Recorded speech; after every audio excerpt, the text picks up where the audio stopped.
¿Quién llega? ¿Tu nombre? Antonio. Antonio, te escuchamos. A ver, por lo que he leído muchas veces se considera que inicia la vida en el momento de que el embrión se asienta en el útero. Desde ahí se puede considerar que ya hay vida humana. Extraordinario. ¿Cómo se llama esa figura? ¿Sabes o no? No, por favor, no digo. Yo te digo cómo se llama. Eso se llama anidación. ¿Ok?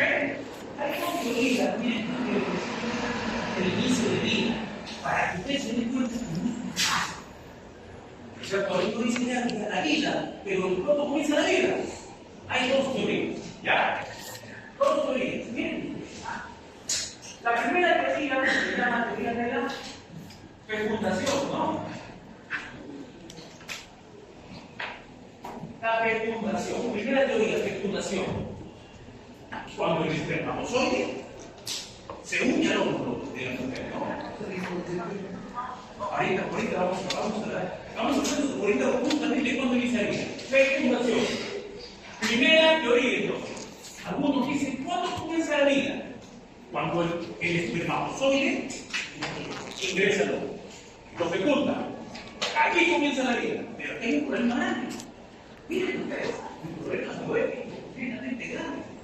Si aceptamos eso, ustedes saben cómo se hacen las inseminaciones artificiales en nuestro país. ¿Saben qué diré? Les explico. Buscan efectivamente espermatozoides, los fecundan a los óvulos, miren, y los ingresan, anidan al útero de la mujer. Y cuando ya logran los objetivos los médicos, ¿qué hacen? Todos los óvulos que han sido fecundados, ¿qué hacen con los óvulos fecundados? Los desechan. O dos, si es que las personas pagan por esos óvulos fecundados, de repente la mujer más adelante quiere tener otros hijos, pagan para que lo criogenicen, ¿no? Y se mantengan, de repente mañana más adelante los utilicen. O sea, cometerían delitos estas clínicas cuando se deshagan de los óvulos fecundados si aceptamos la teoría de la fecundación. Sería genocidio, ¿no? Cuando los óvulos fecundados, estas clínicas se deshacen. ¿Se han visto o no? Una locura. Segunda teoría, que es la teoría aceptada por la OMS, la Organización Mundial de la Salud. Ya, segunda teoría, la teoría que dijo Antonio. ¿Te acuerdas de cómo se llamaba esa teoría? La teoría de la incubación. Anidación. ¿Ok? Anidación. O sea, el óvulo que es fecundado por el espermatozoide, miren ustedes, ¿sabes? Se pega a una pared. Cuando se pega a la pared del útero, ya comienzan todos los cambios fisiológicos, físicos, químicos y genera efectivamente la unión. Y esto pasa porque muchas veces las mujeres, cuando tienen relaciones sexuales, ¿no? Y de repente no se cuidan, pasa. Dentro de su organismo van a tener óvulos fecundados, pero que no se pega, sino que se cae. Y muchas veces la mujer dice, estoy sangrando. Ese sangrado, que muchas veces son óvulos fecundados que no se llegan a pegar a la pared. ¿Se dan cuenta? Por eso la OMS, la Organización Mundial de la Salud, señala que la teoría de la anidación es el inicio de la vida. O sea, solamente un óvulo fecundado no es vida. Jurídicamente, ya biológicamente ya tiene, es otra cosa, ¿cierto? Jurídicamente. ¿Ok? Entonces miren ustedes, así funciona eso. Ahora, yo les digo, miren, esto es muy importante. Este tema es un tema biológico, como ustedes se dan cuenta, un tema que de repente se le tendría que hacer a los médicos, no. Hace unos años se convirtió en un tema jurídico. Hubo un caso que generó que el Tribunal Constitucional Peruano determinara cuándo es el inicio de la vida. Los abogados. Porque los abogados estamos en todas las zonas. Miren, nosotros mis alumnos les digo, ustedes no derecho, estudiando medicina, están estudiando física, están estudiando arquitectura, ingeniería, bueno, era abogados, todo. ¿Cuántas veces me ha tocado a mí cuestionar? Principalmente pensar en el psicólogo. ¿Cuántas veces me ha tocado a mí cuestionar reconocimientos médicos legales realizados por médicos, como abogado, o pericias realizadas por ingenieros? Porque a nosotros nos enseñan a eso. Nada, lo que no ocurre en esta carrera que yo digo, el abogado no solamente es abogado. El abogado puede ser cualquier profesión del primero dominio de la situación de la circunstancia. Nosotros tenemos muchos acercamientos médicos que dicen, oye, yo me quemó las pestañas, estudió 10 años en la universidad y vienen los abogados y quieren cuestionar. Esa es la función que tiene el abogado. Miren ustedes ahorita lo que está pasando en el parque. ¿Han visto ese caso? ¿Quién soluciona ese caso? ¿Dónde se va a ver ese caso? ¿Dónde? En el Poder Judicial se va a determinar si es responsable penal o no. ¿Y si está médico o no? ¿Pero quién lo soluciona? Mira lo que pasó en Trujillo, que se cayó ese parque de movidas. Es un tema de qué profesión particularmente. Ya, ¿y quién le soluciona el problema? ¿Te das cuenta? ¿Vas a hacer el acuerdo? ¿Vosotros el ingeniero o no? ¿Van a cuestionar de repente cómo hicieron esas columnas o no? A eso me refiero, ¿se dan cuenta? ¿Se acuerdan de Perú? Las eliminatorias que clasificamos. ¿Qué pasó? Bolivia puso un jugador de paraguayo que no cumplía los requisitos. ¿Qué hizo Perú? ¿Quiénes fueron los que se metieron en el asunto? Los abogados. ¿Qué hicieron? ¿Cuestionaron, sí o no? ¿Y qué pasó? Le dieron 3 puntos a Perú, que hizo que logró la clasificación al mundial, ¿cierto? Aplauden a los jugadores, pero también tendrían que aplaudir a los abogados, que lograron que el Perú, después de 30 y pico de años, 36 años, creo, lograra su clasificación al mundial, ¿o no? Para que se dé cuenta. Ahora sí me entienden a lo que me refiero, ¿cierto? Este también era un tema médico que se convirtió en un tema jurídico, porque el TC tuvo el caso de la píldora del día siguiente. Ustedes saben que es la píldora del siguiente, ¿cierto? Dicho sea de paso, es un anticonceptivo de emergencia. Si hay por ahí, no sé, una emergencia, siempre puede esa píldora del siguiente. Pero en un momento, el Estado peruano decidió repartir píldoras del día siguiente. No, ustedes saben que dentro de la política del Estado está justamente en la política de planificación familiar, ¿cierto? ¿Y por qué? ¿Por qué estamos usando una política de planificación familiar? ¿Para que no haya un deporte poblacional? ¿Sí o no? Si se controla la cantidad de natalismo, se evita mayor pobreza, ¿sí o no? Es una forma de controlar la delincuencia, la pobreza, ¿cierto? Porque normalmente trae muchísimas consecuencias negativas, ¿cierto? Entonces el Estado tiene esa cosa. Entonces el Estado dijo, vamos a comprar pito el día siguiente y vamos a repartir la pito de esa. Y un grupo se opuso a eso. ¿Saben qué grupo? ¿Se imaginan qué grupo fue que se opuso a eso? ¿Quién? ¿Comisiones norteamericanas? ¿Quiénes? ¿Comisiones norteamericanas? Un grupo particular. Bueno, está muy cercano a la Iglesia Católica. La Iglesia Católica. Ya se imaginan por qué.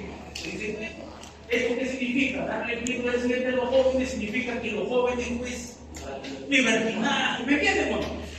¿Sí? Y además, fundamentando, presentaron una acción de amparo señalando que el Estado no puede dar pito al siguiente bien, fundamentando que esta podría ser abortiva. Y el aborto, como vamos a buscar los más en clase, es delito. Como el Estado, miren ustedes contradictoriamente, va a promover un delito, ¿cierto? O varios delitos. Entonces, se realizó esta acción de amparo, llegó hasta el TC, y el TC tuvo que evaluar si era efectivamente la píldora del siguiente abortivo. Y en su sentencia hizo una evaluación de estas dos teorías. Porque la Iglesia Católica señalaba de que cuando se fecunda un óvulo con un espermatozoide, ahí comienza la vida.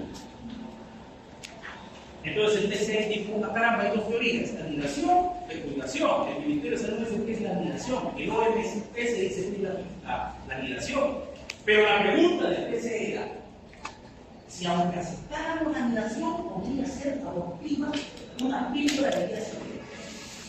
Y llegó a una tremenda conclusión de ese. Usted sabe que la píldora de sueño puede ser tomada hasta 72 horas como límite después de la relación sexual, ¿cierto? Llegó a una conclusión interesante de eso. ¿Saben qué fue?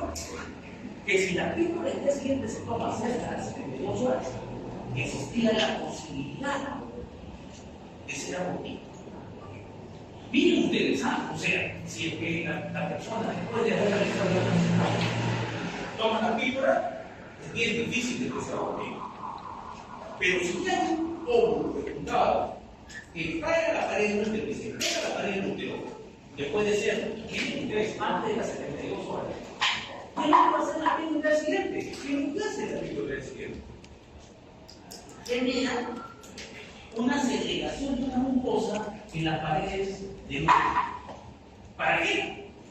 Para que no se pegue, sino que se caiga. Eso se decía, en ese caso, en la sentencia de píldora siguiente, el que se decía, podría ser abortivo. Podría ser abortivo. Miren, un tema bien se convirtió en el objetivo.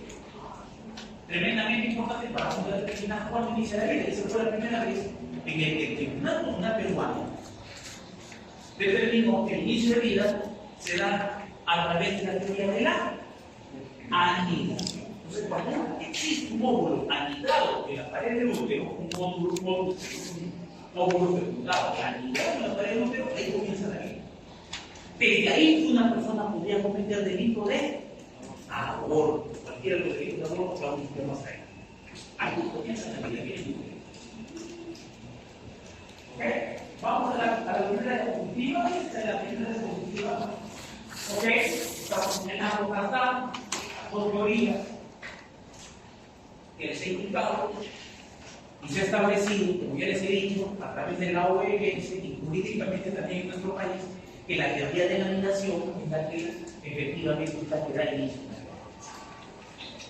Y esto solucionaría un montón de problemas, porque si aceptaríamos la teoría de la anidación como inicio de vida, miren todos los problemas que acarrearía para estos negocios, estas clínicas, como concebir, por ejemplo, ya se usa una medicina.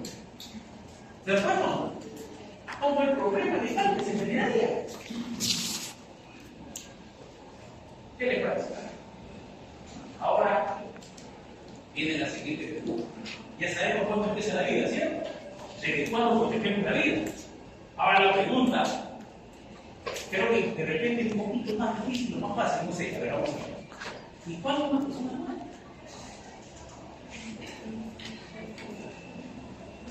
¿Cuándo una persona se le considera muerta jurídicamente? ¿Hay alguien que me dice? Yo me digo.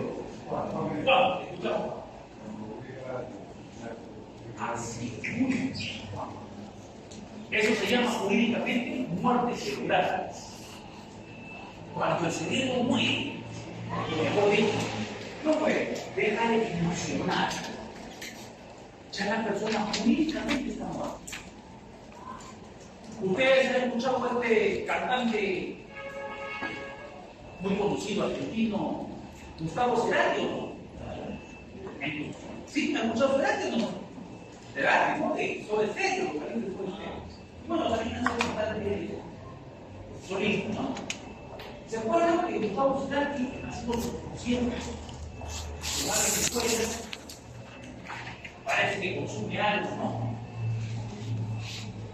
Y el tipo cae en coma, ¿se acuerdan? En Venezuela. Los médicos verifican, determinan y verifican en su momento que él había muerto cerebralmente, su cerebro no funcionaba. Existía para este tipo de casos, existía una limitadísima posibilidad de que pueda revivir, pero existía una mínima y su familia decía mejor, lo mantenemos aquí.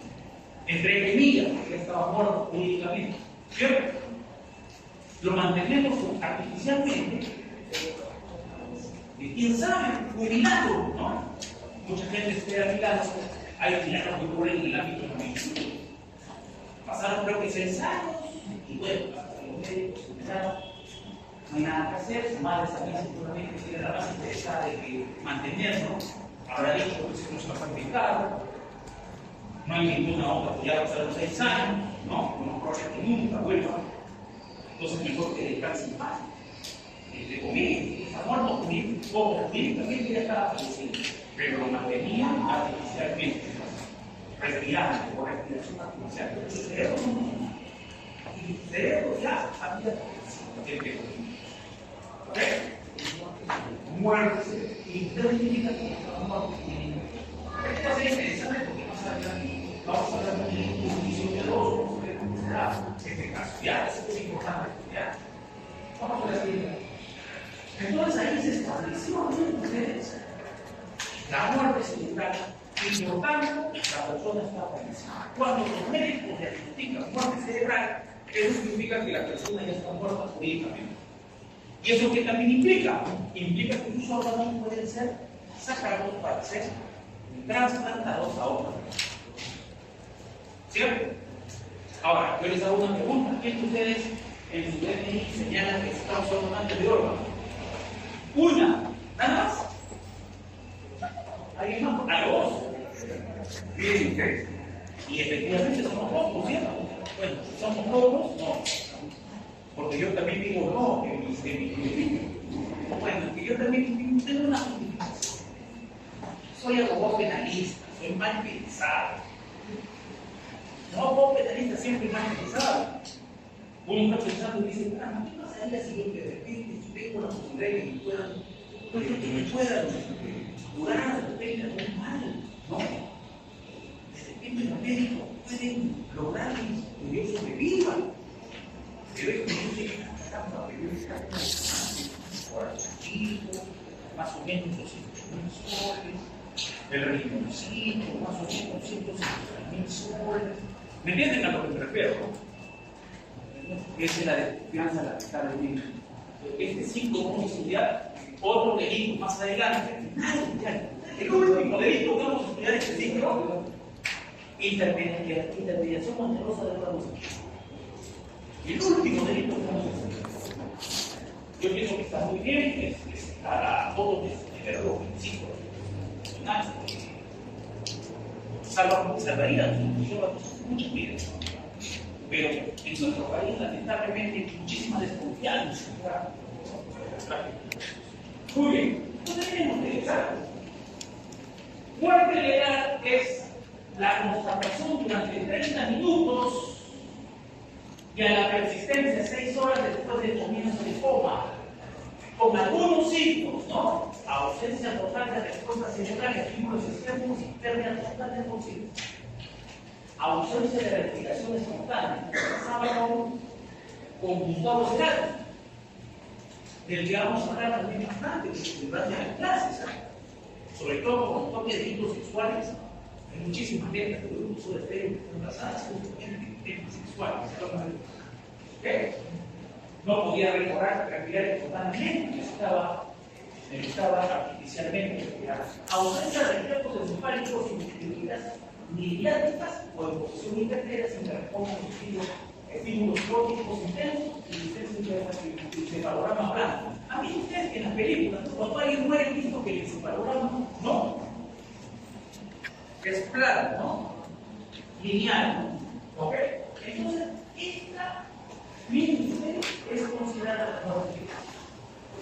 Cuando se determina esta condición por 30 minutos y 6 horas después del comienzo del coma, de estos 4 horas, es por una patología jurídicamente humana. Pero ya hemos indicado que la muerte es la sensación definitiva reversible de la actividad cerebral. O sea, cuando muere el cerebro, muere la persona. Cuando el cerebro no funciona, muere la persona. Eso implica que el cerebro es el órgano más importante de todos. Y lo curioso es que las investigaciones en nuestro cerebro recién se están iniciando desde los 80. Hay muchísimo por saber. El cerebro es una cantidad de sintomáticas del ser humano. Por eso estoy investigando neurociencias. Seguramente un poquitito pasado a hablar con el cerebro. La revolución está investigando el cerebro. ¿Por qué? Porque quieren saber por qué hay psicópatas. Quieren saber por qué hay personas que cometen delitos, por qué hay criminales, por qué hay personas más frías para cometer delitos y por qué hay otras personas que no lo son. Y todos han dado una explicación. Todos se basan en el cerebro. El cerebro es la llave y la base y la respuesta a todo, pero la verdad es que todavía esa respuesta no la tenemos, porque recién hay máquinas que recién están evaluando cómo funciona el cerebro. Esto viene para rato. ¿Ok? Vamos a la siguiente diapositiva. Ok. Durante la primera clase vamos a ver lo que es la vida humana independiente y la vida humana dependiente. O sea, ya sabemos que es la vida, ¿cierto? Ya sabemos que es la vida. Ahora lo que sí es determinar cuándo hablamos de vida dependiente y vida independiente. Vida independiente es aquella vida que no necesita de otro para poder mantenerse. Mientras la dependiente es cuando se necesita necesariamente de otro. Muchas veces se dan cuenta de que cuando hablamos de vida humana dependiente hablamos de los derechos de aborto, ¿cierto? ¿Cuándo tenemos que iniciar un aborto? Un delito que no sea aborto. Entonces aquí tenemos que tomar en consideración un delito que vamos a estudiar más adelante, ¿ya? Es el artículo 110 del Código Penal, ¿ya? Vida humana dependiente, vida humana independiente, ¿ya? Vida humana dependiente, vida humana independiente. Entonces, encontramos ese límite. Esto es importante para poder delimitar si hay aborto o no. ¿Dónde encontramos eso? En el artículo 110, delito infanticidio. El delito de infanticidio es un delito contra la vida humana independiente. ¿Ya? Pero miren ustedes, ¿qué dice el infanticidio? El artículo 110 del Código Penal. Castiga a la madre que mata a su hijo, 1, durante el parto o bajo influencia del estado procreal. Esto más adelante vamos a estudiar. ¿Qué significa estado procreal? Ahora no nos interesa el estado procreal. Lo que nos interesa es el primer límite, que es durante el parto. O sea, cuando la mujer está realizando el parto, ya la vida es independiente. Ya no hablamos de aborto. ¿Se acuerdan? Pero la pregunta que yo tengo que hacer es, miren, ustedes no están sencillo, ¿ves? ¿Y cuándo comienza el parto? A ver, alguien que me diga de repente cuál es la opinión respecto a cuándo se inicia el parto, cuándo iniciaría el parto. Antonio. Cuando está por dar las contracciones la mujer para botar al niño. ¿Perdón? Cuando la mujer está tratando de botar al niño pues base a las contracciones. Contracciones. Dice, miren ustedes, Antonio, tu nombre. Maribel. Maribel. ¿Te escuchamos, Maribel? Cuando se corta el cordón umbilical. Miren ustedes, son dos posiciones completamente diferentes. ¿Verdad? A ver, ¿alguna otra posición? ¿Tu nombre? Sarita. Sarita. ¿Karina? Sarita. ¿Perdón? Sara. Sara. Ah, Sarita. Ah, ya, disculpe. Sarita, te escuchamos. Diría que se rompe la fuente porque ya inició con los teléfonos. Ah, cuando se rompe la fuente. Miren ustedes, tres posturas, ¿verdad? Se dan cuenta que hay algunas cosas que no son tan sencillas, que parecen sencillas, no lo son. A ver, una cuarta postura. ¿Habrá una cuarta posición, una cuarta idea? Miren, tres posturas. Una de ellas es la correcta. ¿Ok? Ojo, correcta, por favor, no me malinterpreten. Correcta desde un punto de vista jurídico, que es lo que nos interesa, obviamente, en clase, estamos incluso de derecho. Ahora, si es verdadero, lógicamente, eso no es nuestro problema, ¿cierto? Estamos hablando de un curso de derecho penal, no un curso de biología, de medicina, ¿cierto? Entonces, miren ustedes, lo que la doctrina señala, que incluso hay una postura más todavía, que nadie ha dicho. Esta última postura dice que es cuando se observa la cabeza del embrión saliendo justamente de la cavidad vaginal.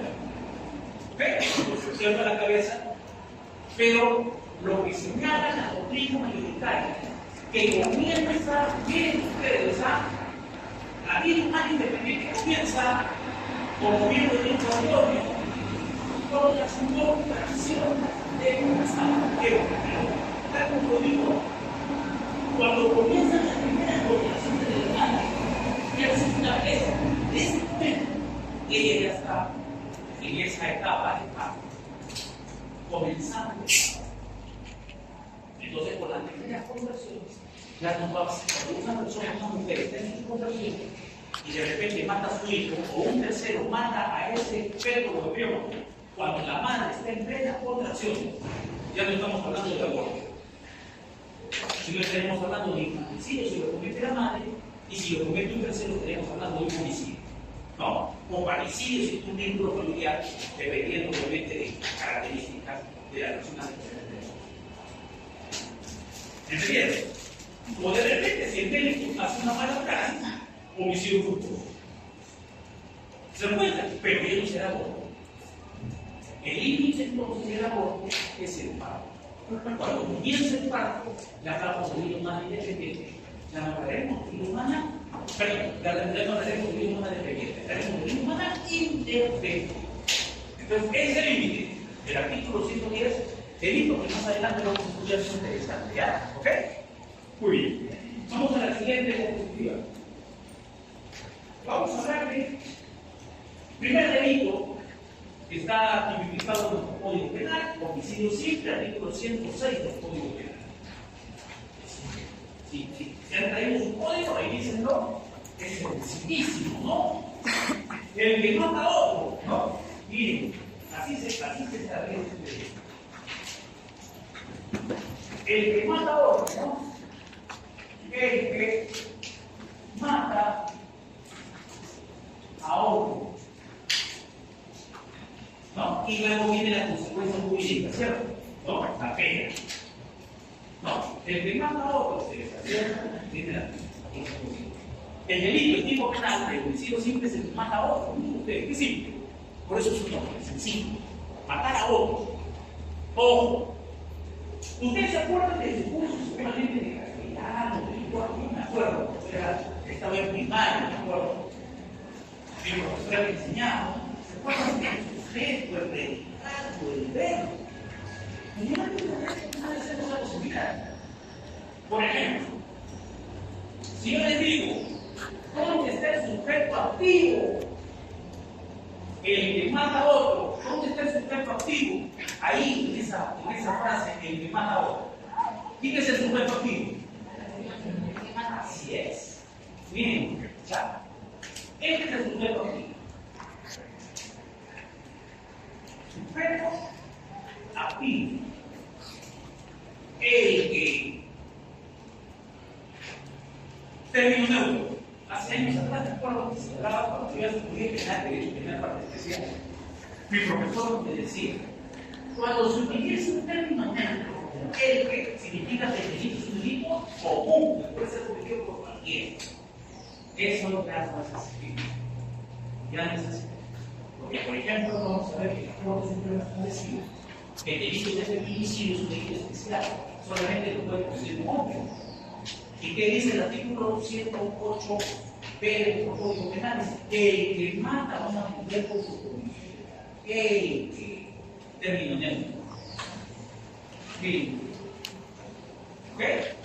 Ahora, lo que sí es importante con ese término, el que, sujeto activo, lo que es importante es que cuando dice el que, se refiere a hombre, se refiere a mujer, se refiere a varias personas incluso. Es un término neutro. Imagínense que el Código Penal tenga que establecer el, la, los, las, más. Sí. Entonces utiliza un término neutro. El y abarca hombre, mujer, puede ser varias personas. ¿Entienden? Es un término neutro. Lo que sí, este delito es un delito común, porque cualquiera puede cometer este delito. Es necesario tener una característica particular para cometer un delito. Cualquiera de nosotros puede cometer el delito o no. Mujeres que no lo cometen. Pero cualquiera puede ser autónomo.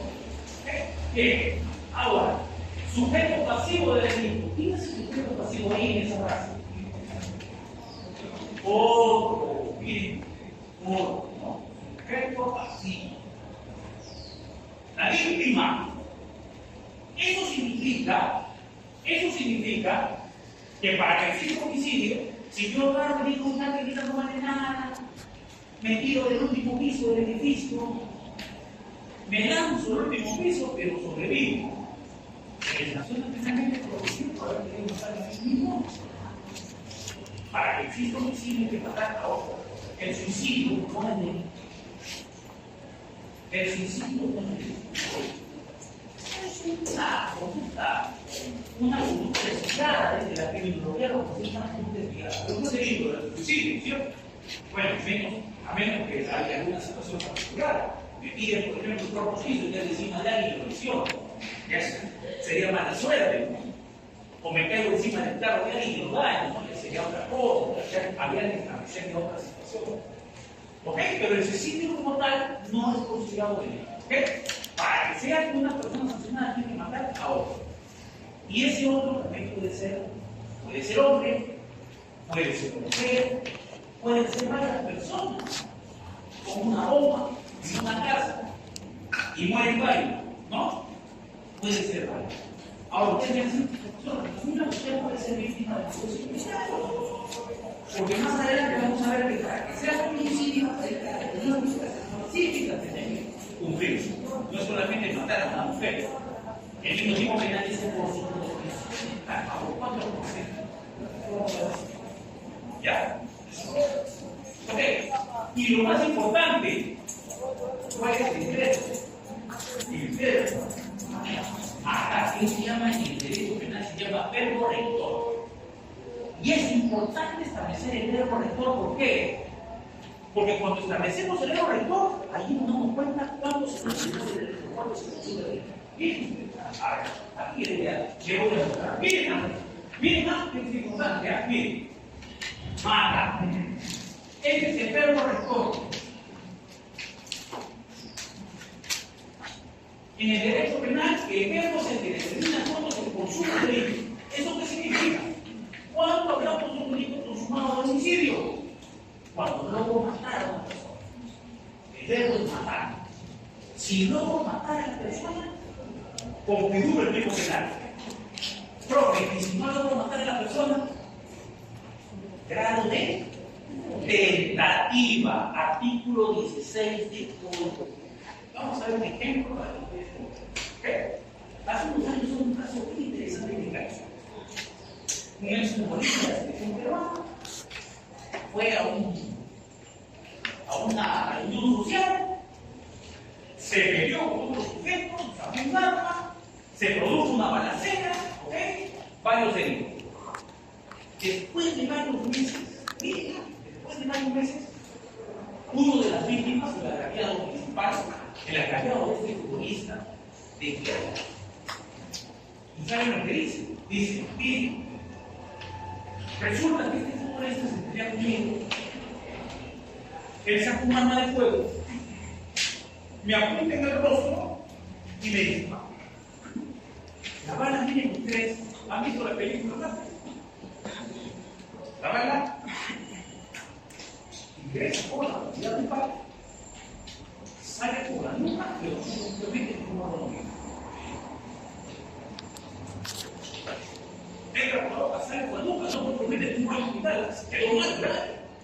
Estuvo varios meses en cama en el hospital, pero sobrevivió. Algunos he visto casos que le roza la mano y muere. Algo tendrá que pagar seguramente el gobierno. Sobrevive. Ustedes lo oyen. ¿Qué delito se le cometió? ¿Homicidio, grado de tentativa?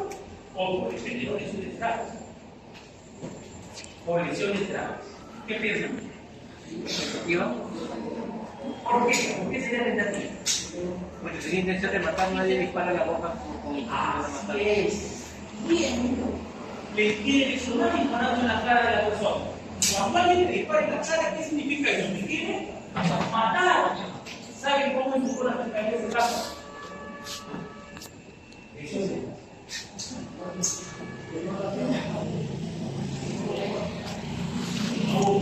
pero el disparador del rostro quiso matar, ¿qué es lo que se busca? La intención negativa del homicidio, ¿sí o no? Miren, el fiscal, no sé si para ayudar o no sé, le puso lesiones graves. No, ¿cómo va a estar bien? ¿Quién dispara en el rostro a la persona para lesionar? Recuerden algo que es importante, el ciclo pasado. Recuerden el ciclo pasado. El ciclo pasado ustedes estudiaron artículo 7º, título preliminar.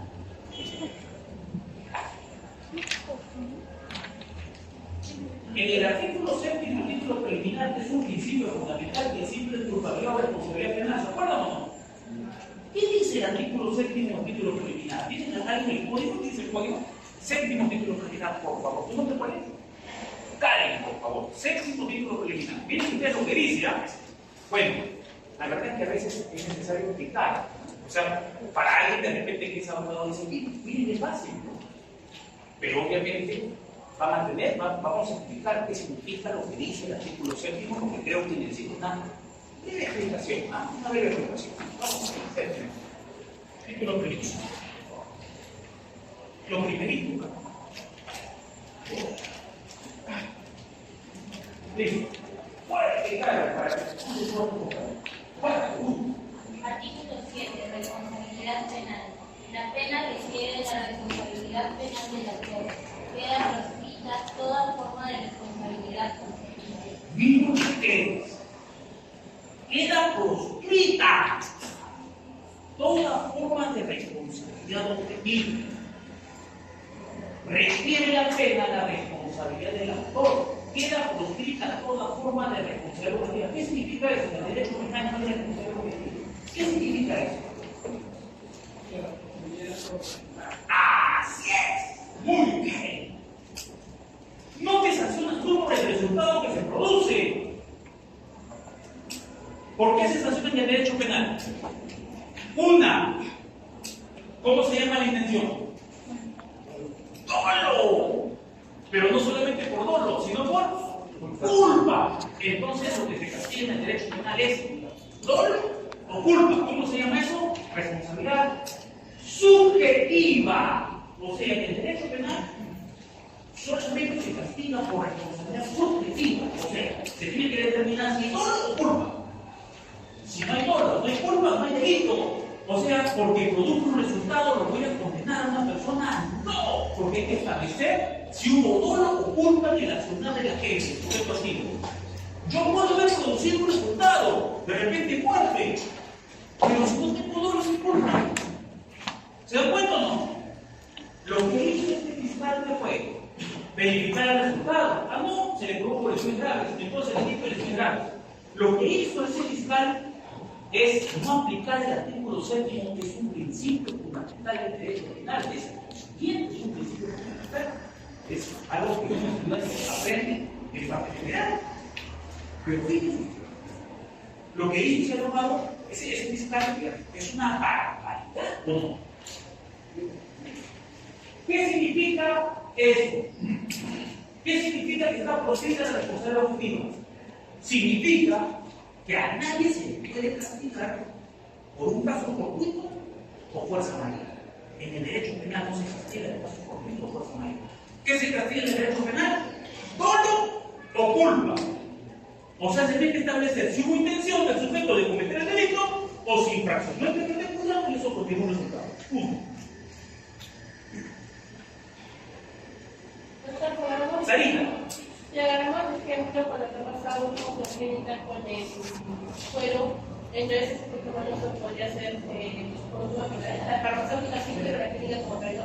Había que verificar. Por ejemplo, ahí lo que se tiene que establecer es, uno, si hubo una conducta dolosa que es bastante difícil de determinar. Pero si no hay dolo, lo que seguiría sería establecer si hay culpa, si hay imprudencia.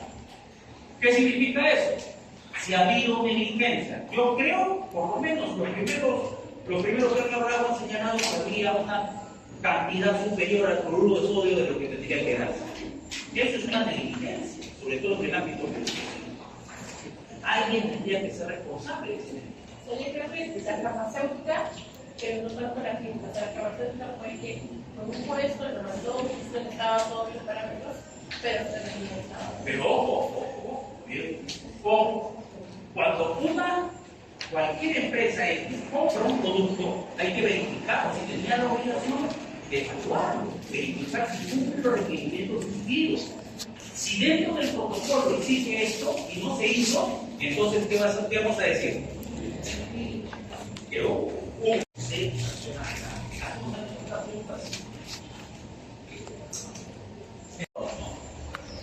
en ese momento le decía, bueno, cuestionamos el delito culposo, y el delito obviamente no es delito doloso, es delito culposo, principio de responsabilidad, pero dice, pero ¿para qué voy a ir a tipicidad cuando antes se puede solucionar el caso?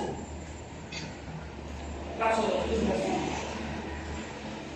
Artículo 20, artículo 20, inciso 6 del Código Penal. Miren ustedes, o sea, ni siquiera es necesario llegar a verificar si no lo culpa. Miren, artículo 20, inciso 6. Primero el artículo 20 de por favor. Fuerte. Sí. Que está mal utilizado el término de imputabilidad, porque no todos son casos de imputabilidad, pero el legislador la puede hacer. A ver, comenzamos. Artículo 20, Karen. Artículo 20. Hay una, Karen. Gracias. Está exento de responsabilidad penal. ¿Qué significa eso? Está exento de responsabilidad penal. ¿Qué significa eso? Que no hay responsabilidad penal, ¿cierto? Miren, no hay responsabilidad penal. Inciso 6, Karen, por favor. Miren, escuchen. El que obra por una fuerza física irresistible proveniente de un tercero o de la naturaleza. Verificar la persona. Por lesiones culposas, ¿verdad? ¿Se lo cuento o no? Desconocía lo que era la fuerza física irresistible. Desconocía lo que era el principio de culpabilidad o responsabilidad penal. Y es que a veces pasa eso.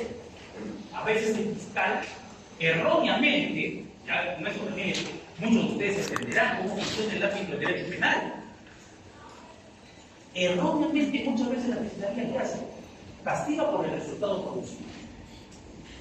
Debería ser dicho que el artículo 7 es tremendamente claro. Está proscrita la responsabilidad objetiva. No se castiga el resultado. Lo que hizo en el caso de este futbolista la fiscalía es, que el resultado fue elecciones graves. Entonces, elecciones graves. ¡Falso! Lo que se determina es la tipicidad subjetiva de lo que hizo el sujeto, el dolo. Si yo disparo en el rostro de una persona, ¿cuál es mi dolo? ¿Dolo de matar o dolo de lesionar? Si no logro el objetivo, ¿sería solamente homicidio en grado tentativo o no? Porque no logré el objetivo, pero si yo estoy disparando en la cara de alguien para matarlo, ¿cómo para lesionarlo? Si no logro el objetivo, tentativa o no. Tremendamente mal calificado o no. Ustedes van a ver muchísimos más. ¿Se dan cuenta? ¿Se dan cuenta? Por eso es importante saber de derecho penal, ¿no? Porque a veces hay fiscales que tienen la otra vez una amiga que es especialista en derecho penal, toda su vida, no penal, y yo le dejé enseñar. Que mismo tiene. Y ahora después, ha sido un fiscal. ¿Me entienden o no les parece? Eso puede pasar.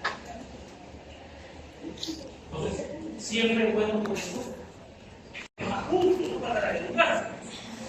Por ejemplo, si una persona incrementa el riesgo, sí tiene que ser juzgado penal. ¿Ok? Porque, ¿se acuerdan, no? Existe en la sociedad una sociedad de riesgo. Nuestra sociedad de riesgo, ¿cierto? Ustedes cuando han venido acá, ¿cuántos riesgos han venido pasar? ¿Se han dado cuenta cuántos riesgos? Entonces, el derecho no puede decir, no, porque esto es riesgoso, no, pedir en ómnibus es riesgoso. Entonces, ¿por cuánto no son? Es absurdo, ¿sí o no? Porque tenemos que entender que hay riesgos que son permitidos, riesgos que son buenos, riesgos que son para transportes. Entonces, si una persona realiza el acto dentro del riesgo permitido, no comete delito. Miren lo que les digo. Si una persona realiza su acto dentro del riesgo permitido, no comete comete delito. Por ejemplo, el riesgo más común es el delito. Yo manejo mi carro cumpliendo todas las señales de tránsito, todas las reglas de tránsito. Y si me cruzo un imprudente de los frenos, ¿hay responsabilidad penal? No, porque estuve dentro del riesgo permitido. El reglamento de tránsito me determina que yo puedo manejar siempre y cuando cumpla con las reglas de tránsito, ¿cierto? Si yo cumplo con las reglas de tránsito, ¿está dentro del riesgo permitido o no? No es eso. Pero si yo me paso una ropa y atropello a una persona, ahí sí es responsabilidad porque me interesa. Si yo manejo de distinta velocidad y atropello a una persona, ahí sí porque me riesgo. ¿Se dan cuenta o no? Si manejo en estado de ebriedad y atropello a una persona, allí sí porque incrementé el riesgo. Así funciona esta teoría del riesgo permitido, criterio de riesgo permitido en el ámbito del derecho penal. ¿Sí? ¿Es parecido homicidio o sería homicidio? Nada. Si yo No, se refiere a accidente. a incremento, claro, sería, por ejemplo, en este caso sería homicidio culposo. Un homicidio culposo, si estoy manejando en excesiva velocidad y atropello a una persona y la mato, recuerden los delitos culposos, vamos a ver homicidio culposo, no te preocupes, Jaime. En el homicidio culposo vamos a volver a estudiar lo que estudiamos el ciclo pasado en delito culposo. Para que exista un delito culposo tiene que haber una infracción de la responsabilidad necesariamente, y eso tiene que llevar a los resultados. Y esto es interesante, ¿saben por qué? Porque yo he visto requerimientos de la fiscalía que dicen no hay dolo, entonces hay culpa. ¡Falso! Completa ignorancia de lo que es el delito culposo. Para que exista un delito culposo tiene que haber una infracción de deber de cuidado. En este caso, por ejemplo, este estudiante, ¿cómo va a haber delito culposo? Si no hay infracción de deber de cuidado. Él manejó conforme a reglas de tránsito. El único responsable de ese delito, ¿quién sería? El taxista que se pasó la luz roja, ¿o no? Incluso, como les dije, le generó un daño a su carro, pero nadie lo compadece. ¿La fiscalía ustedes creen que se va a preocupar para que le paguen el daño que le ha producido su vehículo? Eso ya es una injusticia. Y de ahí podría sancionarlo penalmente. Imagínense ustedes. Una barbaridad. Pero esa barbaridad es tremenda. Por eso es bueno que ustedes estén preparados para que cuando estén en la fiscalía no cometan esas barbaridades, esas injusticias. ¿Tu nombre? Carla. Carla, escuchamos. Yo tengo a mi tío que también es taxista y un día estaba yo manejando en la madrugada. De lo que respeto. ¿Dolo o culpa por haber infraccionado de deber de cuidado y eso haya generado resultados? No solamente sancionar resultados. Caso fortuito, fuerza mayor, no se castiga en el derecho penal. ¿Ok? Listo.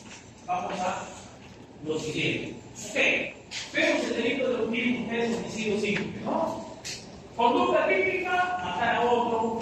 Ahora, ojo, matar a otro, como más dice, tú dices, ¿cómo matar a otro? Hay diferentes formas de matar.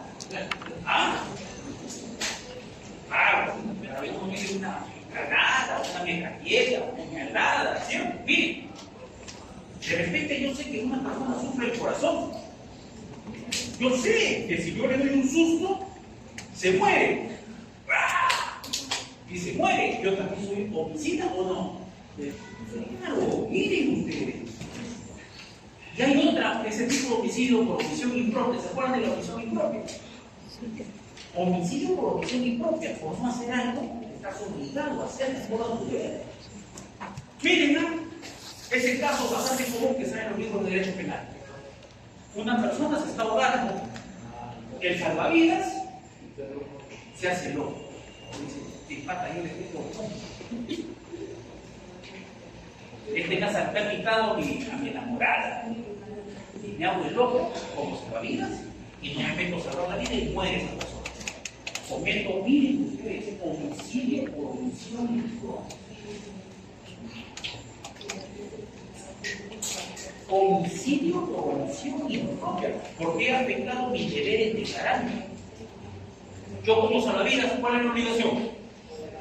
Obviamente, si cumplí mi obligación, también, miren ustedes, sin hacer algo que estoy obligado a hacer, también cometo delito de homicidio. Porque también este delito se comete por omisión impropia. Ya, vino más independientes, se tiene muy bien protegido, ya hemos pasado de ello.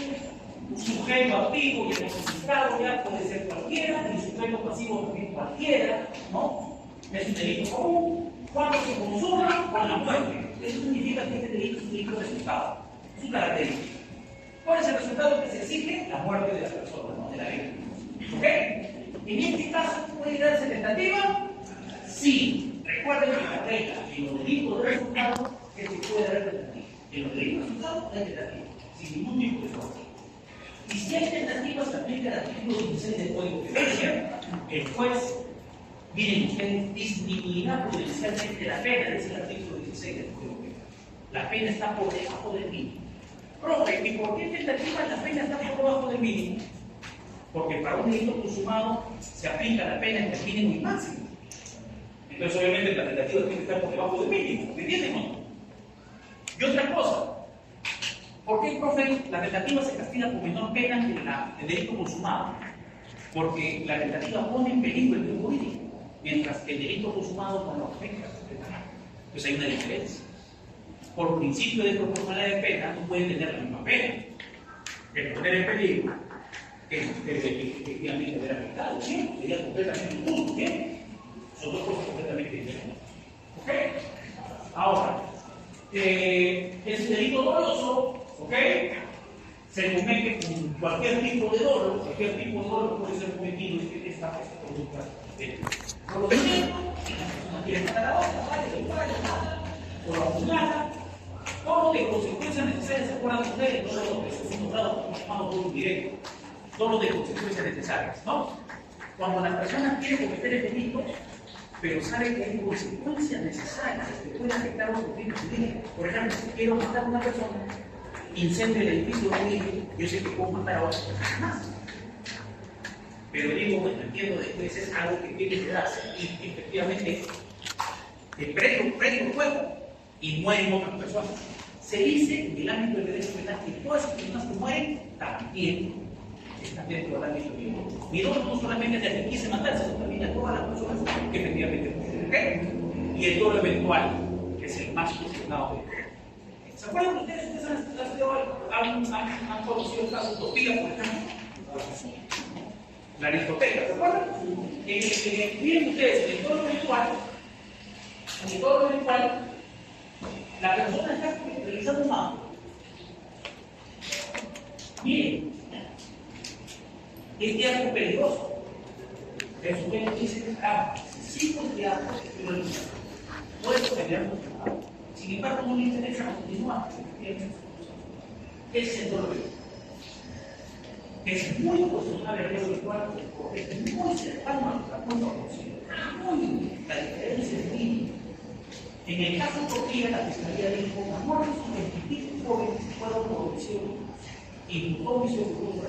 Abogado defensor de la víctima dijo, no, acá no hay homicidio culposo, hay homicidio doloso por dolo eventual. Ustedes saben que un delito doloso tiene más pena que un delito culposo, por principio de proporcionalidad, ¿es cierto? El dolo tiene que castigar más que la culpa, ¿sí o no? No, es más justo, ¿cierto? Entonces, el abogado dijo,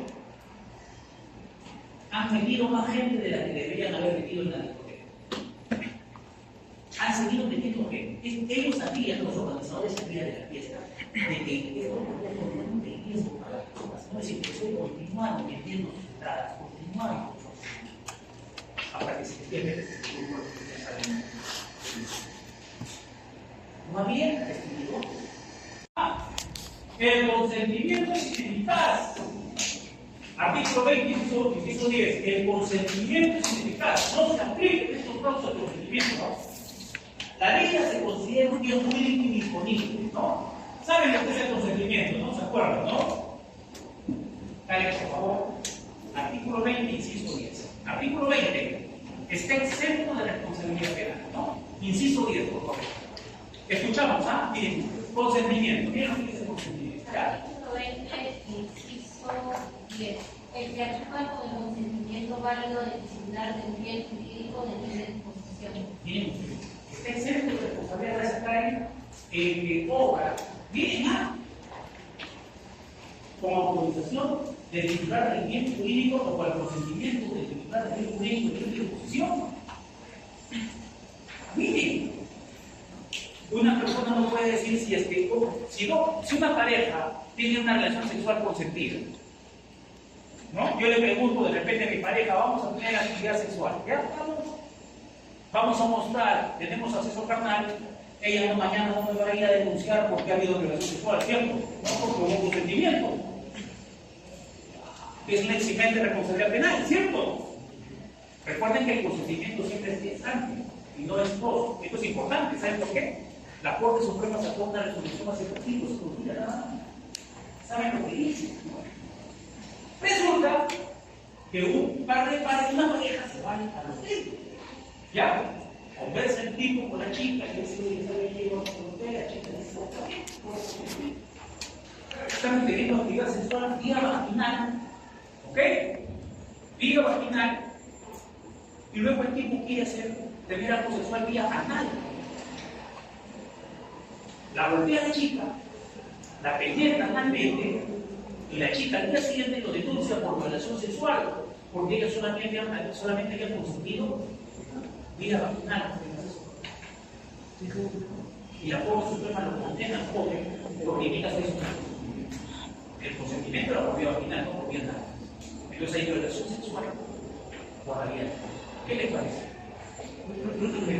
Por eso, no, muchachos, tengan mucho cuidado. No es no. Que todo lo que es clarito desde el inicio. Hay algunas aplicaciones, incluso donde ya la pareja se agarra y se apuntan para que todo se determine, que todo se dentro del ámbito del consentimiento. ¿Okay? Hubo un caso muy interesante en Alemania. Ustedes han escuchado. Artículo 108 del Código Penal, homicidio calificado, asesinato. Cosa curiosa, porque para establecer si es un homicidio simple, primero hay que ver si es un homicidio calificado. Sí. Claro, primero vamos a para ver si es un homicidio simple, primero hay que revisar el artículo 108. Si se cumple alguna de estas cuatro calificadas que están establecidas en el artículo 108.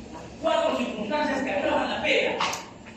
Estamos hablando del delito de asesinato o homicidio calificado. Son cuatro, ¿ah? Bueno, son cuatro incisos, cuatro numerales en el artículo 108. Pero ustedes se van a dar cuenta que son más de cuatro. Vamos por la primera. Primer numeral, hagan seguimiento de lo que es el Código Penal. Artículo 108, primer inciso. El homicidio que se comete por ferocidad, codicia, lucro y placer. Ferocidad, codicia, lucro y placer. ¿Qué es ferocidad? ¿Alguien me dice qué significa ferocidad o qué creen ustedes que significa ferocidad? Sarita. Como toma de decisión de atacar de forma violenta. Eso es porque yo les digo porque es parte de los ¿no? Tiene que ver, pero no es específicamente lo que significa ferocidad. No solamente violencia, no solamente radica en la violencia, a ver, ¿qué más? A ver, ¿qué significa? Es un primer paso, Vamos.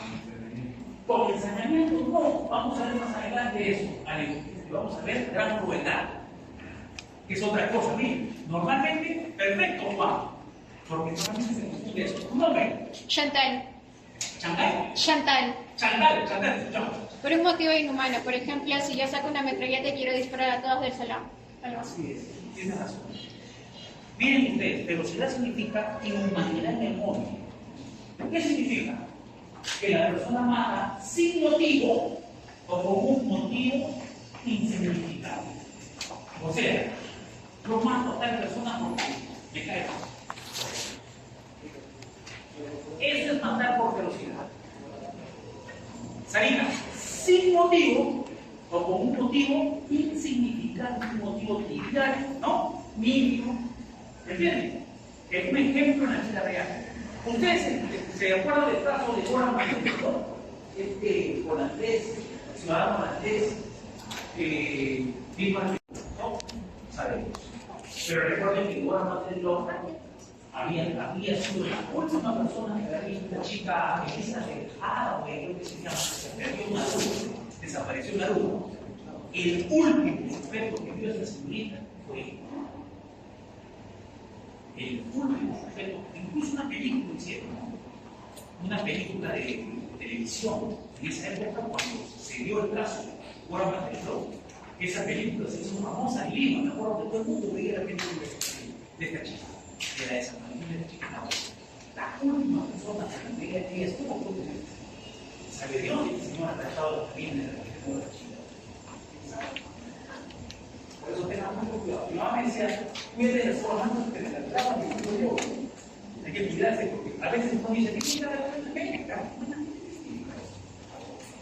es por ejemplo también lo que pasa normalmente. Chicas o los padres estamos caminando en la calle, y con su cara de chorro, cara de delincuente. Bueno, puede que sea delincuente de repente, pero solamente por ver la cara tú lo vas a ya estigmatizar. Estamos en la época de los rostros, de la antropología criminal, que como decía que el delincuente es feo, ¿no? ¿Por qué? Por una sencilla razón, porque iban los penales, miren ustedes, iban los penales a ver, cómo son los, físicamente, cómo son los delincuentes. Ya sabemos lo que es, pero si la codicia, codicia está al lado del lucro. Y le van a preguntar solamente, ¿codicia es lo mismo que lucro? No. Codicia es ambición, ¿cierto? Pero recuerde que la codicia no normalmente está relacionada con lucro. Yo, por ejemplo, puedo matar a una persona para quedarse con su enamorada, porque estoy enamorado de ella. Eso es matar por codicia, ¿cierto? No tiene nada de lucro. El lucro es matar para beneficiarme económicamente. Mato a mi abuelo para, bueno, ya no sería homicidio culposo, homicidio calificado, sino sería parricidio. Pero, por ejemplo, mato a un familiar, a mi tío, ya, para que sea homicidio, para que entre en penal. Mato a mi tío para heredar todos sus productos. Homicidio corrupto. O sea, mato por la finalidad de obtener un beneficio económico con la muerte. Es homicidio corrupto. Y por último, placer. Es cuando una persona mata porque le gusta, porque disfruta. Matar. ¿Cierto? Es lo que pasa muchas veces en algunos asesinos múltiples, ¿no? Seriales, ¿no? Van matando y les parece que van cada vez más matar, ¿no? Ha habido casos, por ejemplo, en los que se ha demostrado de que el asesino ha tenido incluso relaciones sexuales con el cadáver, ¿no? ¿Se acuerdan del caso Dahmer, no? ¿Han visto el video de la serie de este asesino múltiple? Por ejemplo. Eso es matar por placer, porque le gusta. Segunda situación, segunda circunstancia, para facilitar o ocultar otro delito. Sarita. Quería consultarle, en el tema del lucro, o sea, ¿es por un tema económico, es por un dinero, pero es entre ambas personas o es por un pago extra? Creo que es un pago extra podría ser superior, pero el diferencia sería por la cantidad de cuartos que tiene o es solamente es para beneficiarse económicamente. Si ya interviene un sicario, ya sacamos del ámbito del lucro y lo consideramos ya sicariato, que vamos a estudiarlo más adelante. ¿Cómo? ¿Era necesario entonces tipificar un delito de sicariato? No, porque ya había homicidio calificado por lucro. El legislador hizo por la cantidad de gente que mata. No es necesario, puede ser 1, 2, 3 iguales, homicidio calificado, puede ser homicidio calificado, no tiene ningún problema. Claro, el sicariato ya significa otro delito que vamos a hacer más adelante. Cuando se mata por encargo, por orden, ¿no? Por encomienda del tercero. Ese es el sicariato. Eso lo vamos a ver más adelante. Acá no se abarca el sicariato porque el sicariato tiene un delito particular específico. Acá estamos diciendo que cuando se mata a una persona para beneficiarse económicamente, eso es un homicidio calificado por lucro. Ya se implica el tema de sicario, ya estamos hablando de otro delito que vamos a estudiar más adelante. ¿Ya ahí está? Para facilitar ocultar otro delito, para facilitar tiene que ser el momento que se está cometiendo el delito, ¿cierto? Por ejemplo, miren, hace unos meses atrás, ya nos dio un par de años atrás, hubo un caso terrible. Una parejita en Chosica. Tercera situación circunstancia. Le dan su comentado para negociar. Ahí está, vamos a ver. El ensañamiento es una crueldad. ¿Cuándo le dan crueldad? ¿Cuándo se mata a tu crueldad? A ver. ¿Quién me puede decir? Descuartizamiento. Muchos disparos. Descuartizar a una persona. Descuartizar a una persona. Apuñalar varias veces. Ya, pero ¿cuál es Claro, está bien, perfecto, sí, pero ¿cuál es el sentido? Quemar, pero ¿cuál es el sentido? ¿A dónde se apunta a hacer eso?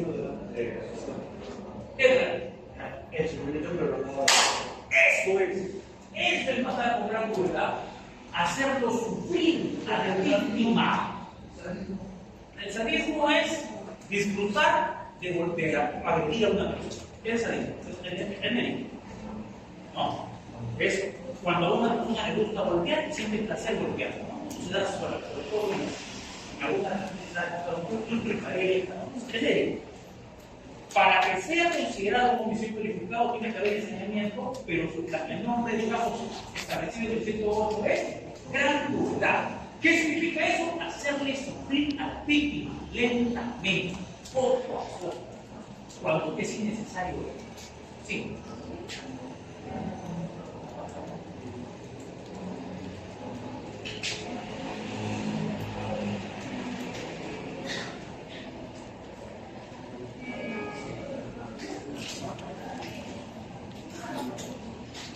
Y en el caso que tú indicas, la madre de su hijo por un mes, habría que ver si es que la madre quiso que sufriera su hijo, porque de repente la madre hizo que dejarlo lugar de ella ser que muera.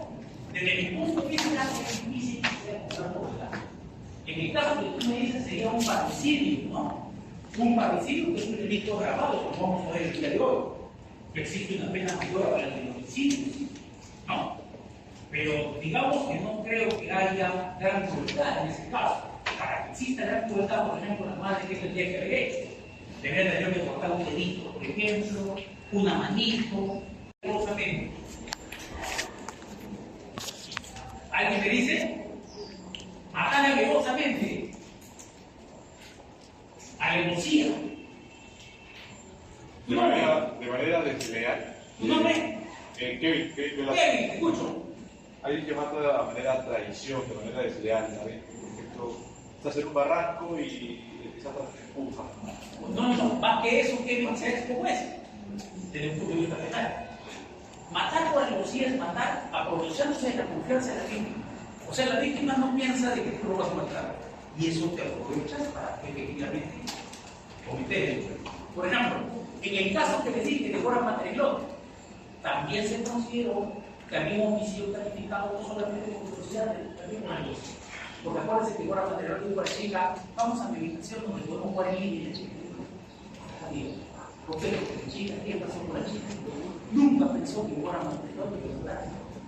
Bien, usted, Cora Matreglón se aprovechó de esa confianza que esta víctima tuvo. Y bueno, efectivamente, Cora Matreglón no llega a matar a la persona. La llega a matar. ¿Qué es la negociación? Aprovecharse de la confianza de la víctima, ¿no? Aprovecharse de la víctima. ¿Ok? La víctima no piensa que lo vas a matar y te aprovechas tú de las circunstancias para efectivamente lograr lo que quieres matar, acabar con él. ¿Ok?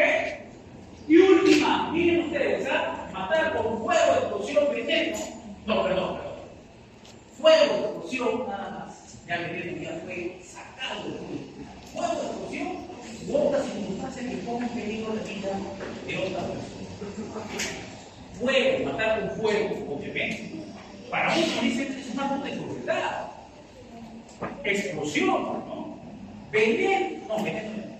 Descarte veneno no está en el Código Penal. Ya fue modificado eso, ya veneno no está. Es fuego, explosión o cualquier otra circunstancia que ponga en peligro la vida de otra persona. ¿Ok? Obviamente, si una persona, ¿se acuerdan ustedes de esta señora Moyano? ¿Pero qué pasó con Moyano? Con la señora Moyano. Muerta. Se dio lo mismo sobre el uso y la misma. Muerta. Pero hubo un caso muy interesante, que es un alcalde caprista, Rodrigo Franco. A Rodrigo Franco, Sendero Luminoso, ¿qué hizo? Le puso finalmente en un cuerpo vivo y frente a su familia. Lo hizo total, bien. Búfalo Pichero, capristas, ¿no? Bueno, ¿ok? Matar con fuego también, imagínense ustedes, quemar a una persona. Matarla quemándola es terrible, ¿no? Terrible. Exactamente, muy bien. Pero mira, no, eso podría ser un homicidio. ¿Por qué? Ya está homicidio calificado. Pero recuerden, para verificar que hay un homicidio simple, primero hay que determinar si hay un homicidio calificado. Ya hemos ahí señalado, ya seguimos, facilitando los delitos. ¿Un descanso quieren? Ya hemos visto homicidio, homicidio calificado o asesinato. Y vamos a ver el último delito del día, que es el delito de parricidio. ¿Ya? Esto también es bastante conocido, ¿no? Ahora, el delito de parricidio, chicos, es una figura, bueno, es un delito que merece una pena mayor que el homicidio simple. Porque en el caso del delito de parricidio hay un vínculo de pareja entre el sujeto activo y el sujeto pasivo. Entonces, ¿eso qué significa? Significa que a diferencia del homicidio simple o calificado, el parricidio no es un delito común. No cualquiera puede cometer parricidio, ¿cierto? Es un delito especial. El tipo penal exige algunas características que tenga que tener el sujeto activo. Vamos a ver cómo se configura el delito de parricidio. Artículo 107 del Código Penal, ¿ya?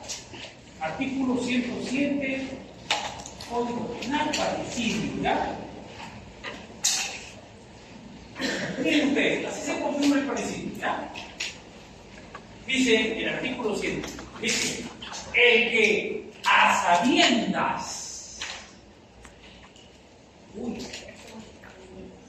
a sabiendas, ¿eso qué significa? Que tiene que el sujeto saber las condiciones de vínculo de parentesco que tiene con la víctima.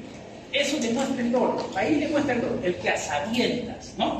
Miren, ahora, ¿por qué es importante esta palabra, esta frase? Porque hubo un caso en Perú, el título de una película. Ahorita lo vamos a ver, y ustedes lo van a ver, porque ese es el caso práctico del día de hoy. Quiero escucharlos a ustedes terminando de explicar este delito. ¿Qué opinan acerca de ese caso? ¿Ya? Miren ustedes, ¿ah? El caso práctico de hoy, título de una película, parece un dinosaurio cinematográfico. Y esto demuestra que la realidad muchas veces supera la ficción. Miren, parricidio. Parricidio consiste en matar, miren ustedes, a tu ascendiente. ¿Ven? Ascendiente. En línea recta, ¿no? En línea recta. Luego, matar a tu descendiente. En línea recta. Ascendiente en línea recta, ¿quién es? Papá, abuelo, ¿cierto? Bisabuelo. Ese es el ascendiente en línea recta. Descendientes en línea recta, matar a tu hijo, nieto, bisnieto, ¿cierto? Eso es. Tiene que ser en línea recta, fíjense ustedes, ¿sabes? Si una persona mata a su tío, no hay parricidio, porque es colateral, ¿cierto? No es recta, sino línea colateral. ¿Me entienden? Si una persona mata a su tío, comete homicidio, no parricidio. ¿Ok? Entonces, matar a descendiente en línea recta, dice, el código dice, dice, natural o adoptivo. Miren ustedes.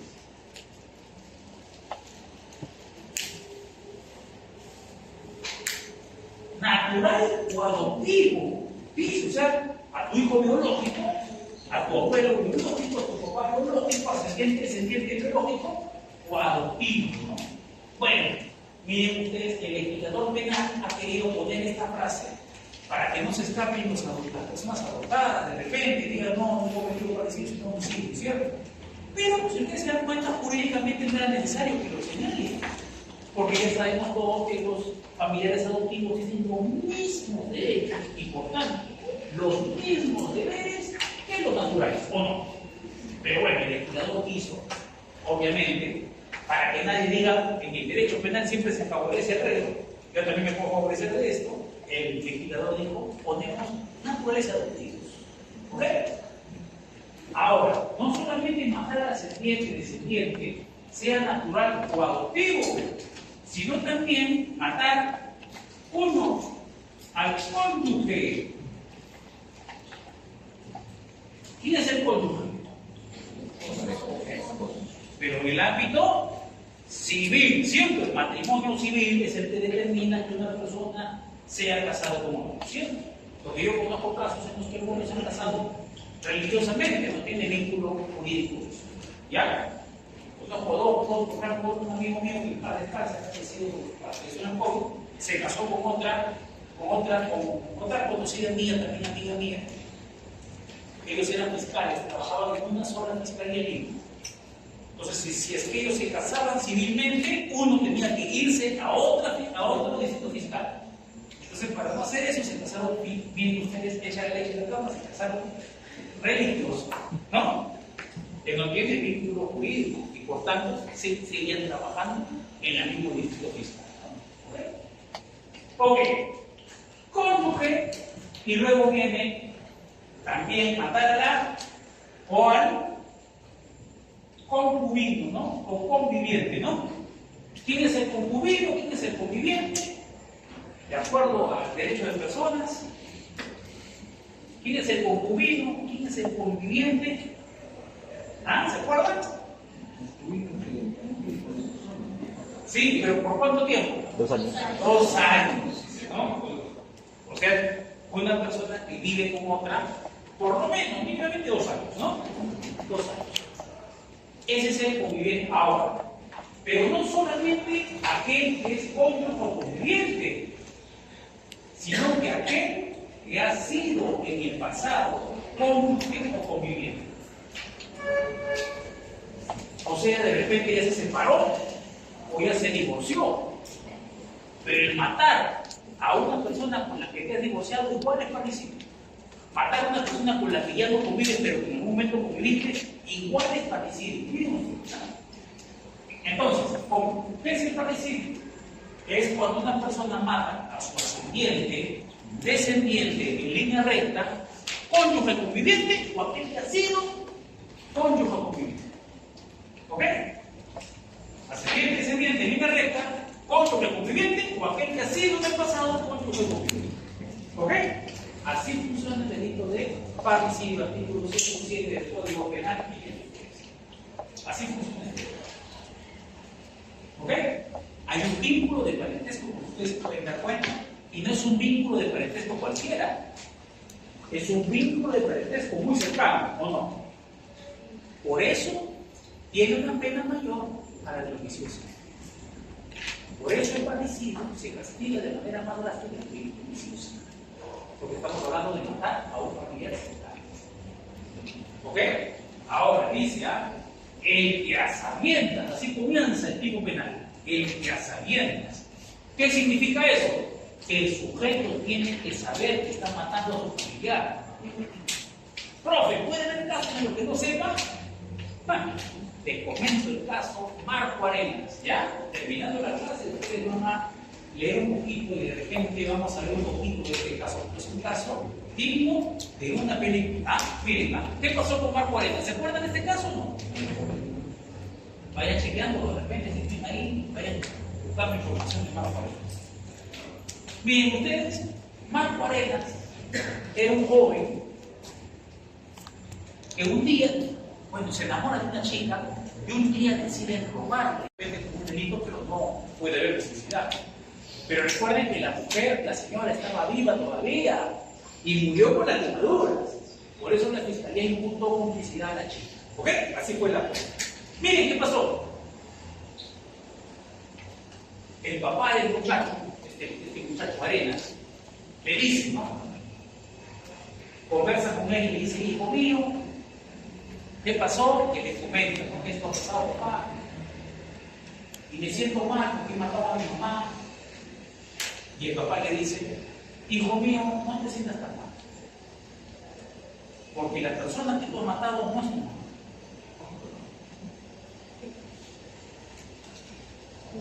No es tu mamá.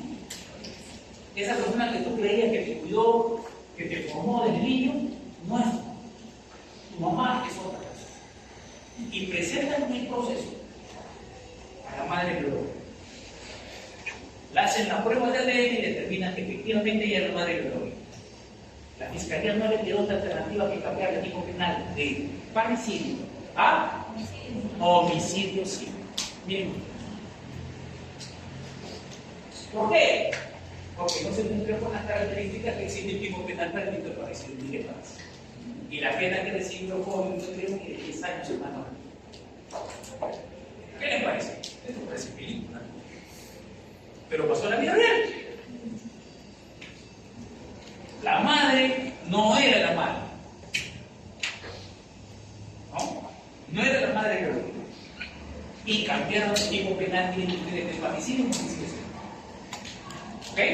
¿Interesante o no? Interesante. Pero no sería lo ¿Tu nombre? Chantal. Chantal. Te escuchamos, Chantal. ¿Sería lo mismo que madre adoptiva? Ajá, muy buena pregunta, Chantal. Ajá. Chantal dice, y no es lo mismo que madre adoptiva.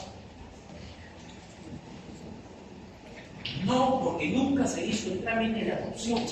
O sea, si nos basamos en esto, tendría que existir un trámite de adopción desde el punto de vista del Código Civil. Nunca hubo un trámite de adopción. O sea, la mujer crió a ese muchacho, lo inscribió de manera irregular. Antes era muy fácil hacer eso, como si fuese su madre. Pero nunca hubo un trámite de adopción. ¿Me entiendes? Para que se configure adopción, tiene que haber un trámite desde el punto de vista del Código Civil peruano. Y eso no ocurrió. Por eso es que cambió el tipo penal de parricidio, mira tu Chantal, al homicidio simple. Una locura, ¿no? Una locura. Y así es como se configura el delito de parricidio. Estamos bien. ¿Ya? Se comete con todos los directos. ¿Ya? Cualquier tipo de dolo, ¿va? El término a sabiendas, como les digo, es el que determina efectivamente todo. Sí.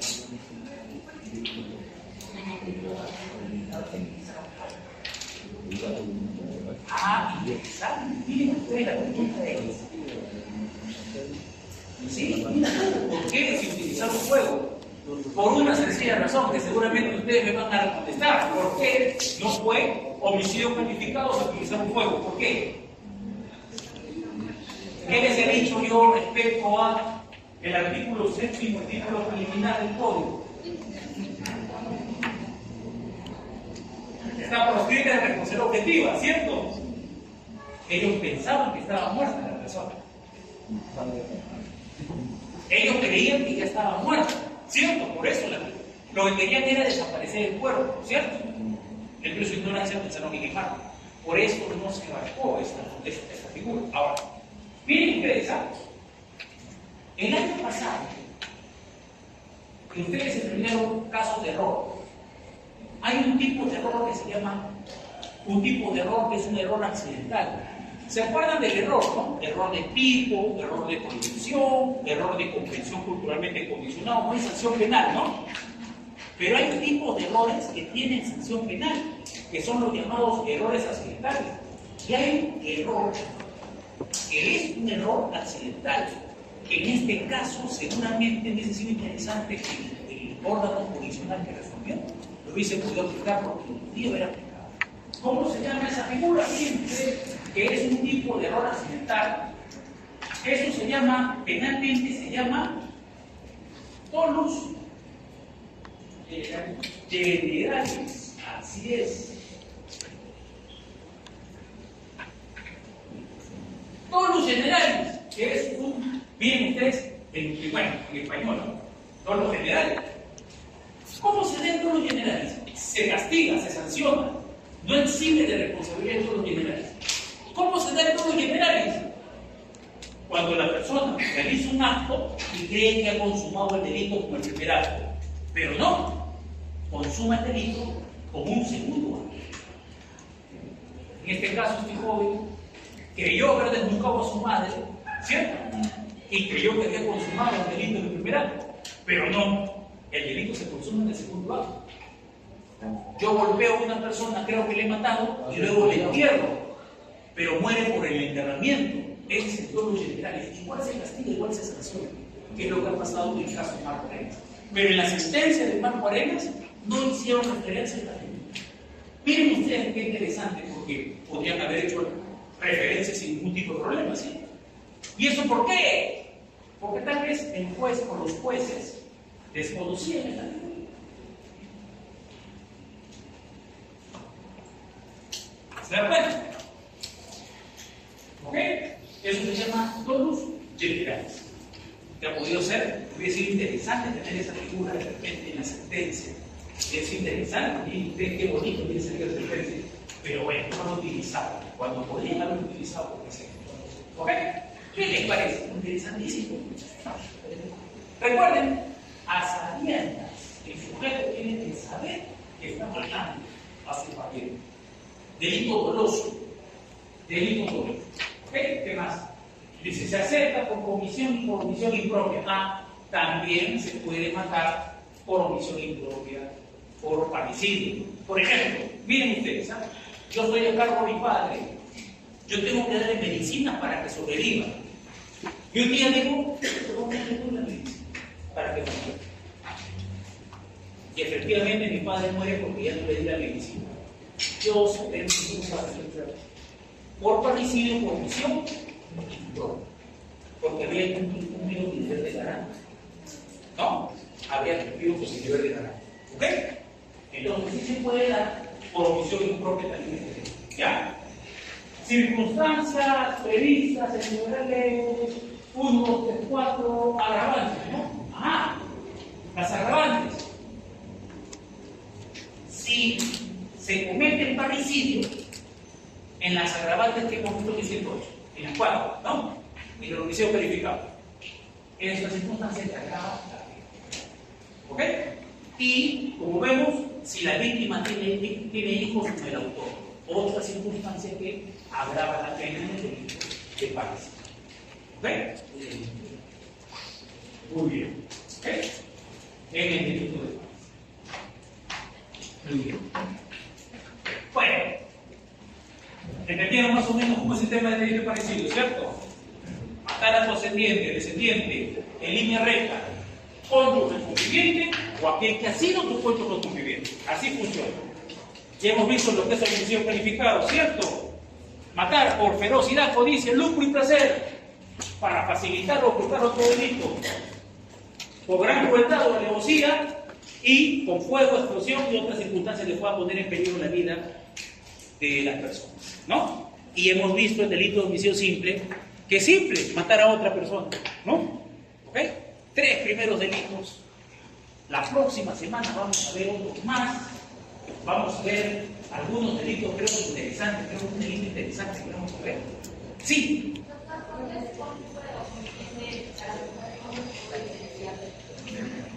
Ah, buena pregunta. Buena pregunta. Y esa pregunta te la voy a responder la próxima clase. ¿Por qué? Porque la próxima clase vamos a ver el delito de feminicidio. Entonces ahí le voy a explicar cuáles son las características del feminicidio. Porque esa es la primera pregunta, porque se cree que el feminicidio es cuando se mata a la pareja, ¿cierto? Vamos a ver que eso no es así. Vamos a ver que no es así. Parece que es el feminicidio, ¿no? Ahí lo hemos visto. Ahí lo hemos visto. Vamos a ver la próxima semana entonces el delito. Pero no solamente el delito de feminicidio. Vamos a ver un delito que es tremendamente interesante, ¿ya? ¡Ojo! Y que demuestra que cualquiera de nosotros puede ser un asesino. ¡Ah! El derecho penal cree que cualquiera de nosotros puede matar. El conocido homicidio por emoción violenta. ¿Ah? ¿Por qué homicidio por emoción violenta? Porque el derecho penal dice cualquier persona podría cometer un homicidio dependiendo de las circunstancias, ¿o no? De eso vamos a hablar también en la próxima sesión. Vamos a hablar del sicariato. ¿Y cuál es la diferencia también entre el sicariato? Porque ya dijimos algo aquí. Pero vamos a profundizar la diferencia entre el sicariato y el homicidio calificado por lucro. Y vamos también a hablar si era necesario crear delitos de feminicidio. Ustedes se van a dar cuenta si era necesario o no, y si era necesario crear el delito de sicariato o no. Sí.